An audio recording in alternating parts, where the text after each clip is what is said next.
Michiganders are fed up with the direction our state is going in politically, and this is exactly why I ran to become chair of the Michigan Republican Party, and I'm honored to continue serving you in that capacity. But there's an important message that I must deliver to you in order for people to be able to separate truth versus fiction and to understand exactly where we are going at the Michigan Republican Party. Our primary goal is to win elections with constitutionalist Republicans to ensure that we, the people of Michigan, have better political representation. And part of that mission has required us to fight pervasive political corruption. As you all know, that most Michiganders and Americans as a whole have very little faith in their elected officials and the political system. Why is that? Because money has become more important than the mission. Ronna McDaniel admitted to me that I'm still legally the chair of the Michigan Republican Party. And the RNC has no authority to override the precinct delegates or the state central committee. According to RNC rule number 3, the duly elected chair of the state party is to be seated as an RNC member. And since I'm still legally the chair, why was I not credentialed as an RNC member?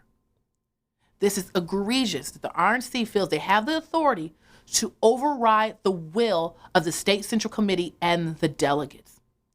But as you began to pull back the curtain more and more, you began to see that there was a deeply well-funded effort to sabotage this movement that is focused on constitutionalism and better political representation. Let me introduce you to a law firm, Warner Norcross and Judd. Since my tenure as chairwoman, we've had some very interesting interactions with this law firm. One of their partners, Troy Cummings, who is an assistant attorney general, we have obtained an audio recording of calling state committee members, falsely accusing me of corruption, and trying to encourage them to sign the petition to take up the vote to remove me. Well, that's kind of why in the analysis I really thought it was important to talk about the leadership style, because if you're an educated person and you have any involvement with any type of organizations, yeah, you should be able to see Karamo coming from a mile away. Everything she does is right in line with this authoritarian kind of like freaking Hitler, right? It's crazy. Additionally, Mr. Cummings, we have learned, is going to be part of the RNC's election integrity legal team. This gets more strange. Mr. Cummings prepared a bogus report that was filled with a series of false accusations. In Mr. Cummings' report, he tried to make a series of false accusations, including he cited a Project 65 complaint against our general counsel. Project 65 is an entity that is going after the law licenses of election integrity lawyers. Now I'll let you connect the dots.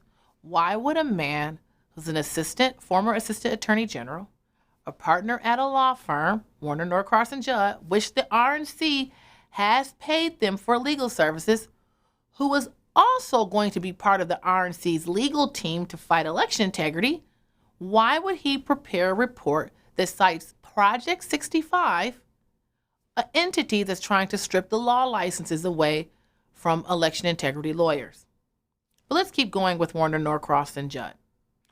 Additionally, Jonathan Lauterbach, who's also a partner at Warner Norcross and Judd, is representing the opposing side in 3 litigations against the Michigan Republican Party.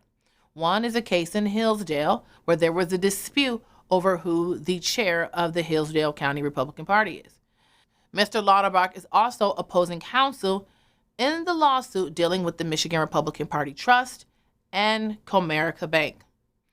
Mr. Lauterbach is also opposing counsel in the lawsuit where former co-chair Melinda Pago is suing me to claim that I'm no longer chair of the Michigan Republican Party. I know that I was used for Kristina to win, and now I know that I'm used by other thugs to vote her out. Again, Mr. Lauterbach is a partner at Warner Norcross and Judd. Additionally, one of the plaintiffs in this lawsuit is Mr. Warren Carpenter, where we also have obtained audio recording of Mr. Carpenter threatening state committee members to sign the petition to take up the vote to remove me. You are a weak coward. I'm so furious with you right now. You know better than this. You'll never hold a single office anywhere in your life again. And I hope that you share this with everybody. because I'm coming. Mr. Cummings, also a partner at Warner Norcross and Judd, who I mentioned earlier, and Mr. Carpenter have been working together on the effort to remove me as chair. Hey, it's Troy Cummings. How are you? Warren just told me to give you a call. Why is Warner Norcross and Judd partners so interested in trying to undermine the efforts of this current administration? Now let's get into some other interesting facts about Warner Norcross and Judd. They also represented Goshen.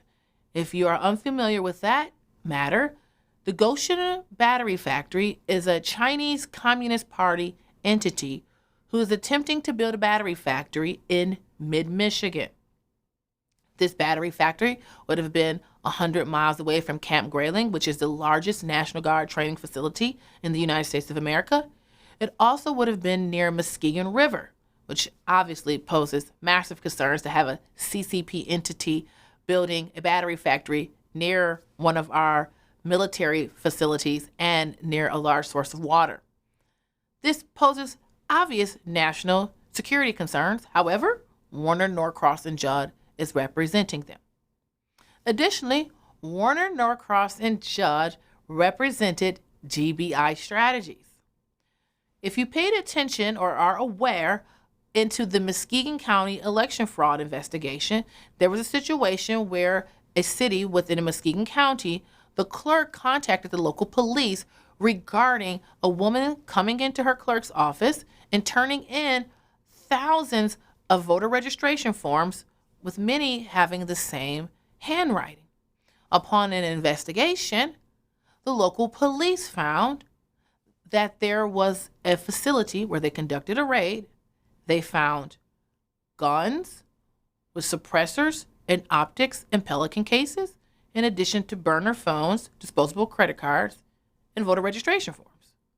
What type of voter registration operation were they conducting?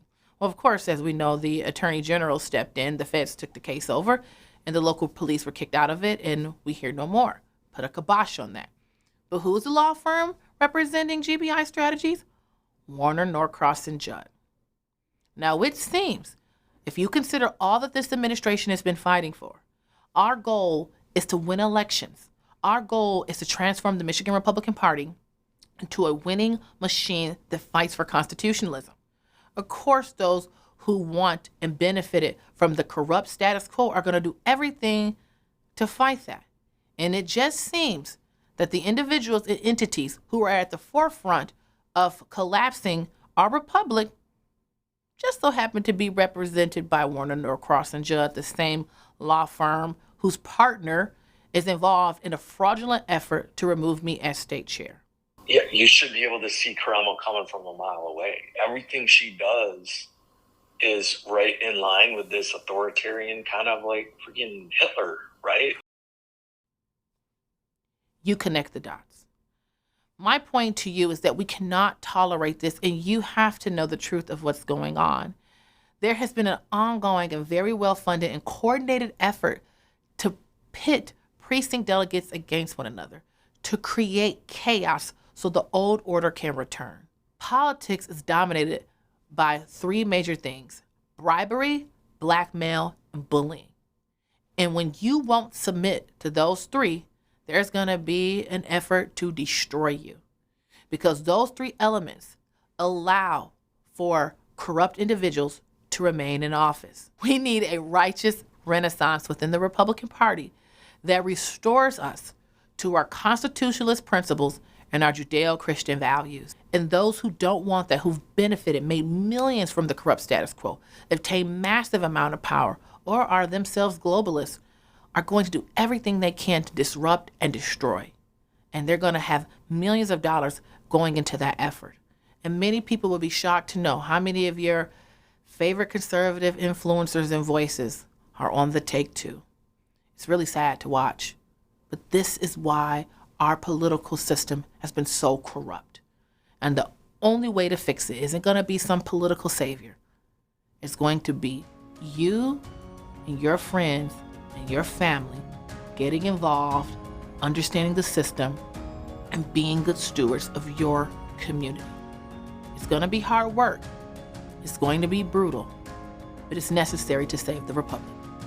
God bless, and I look forward to continuing to serve as your chairwoman.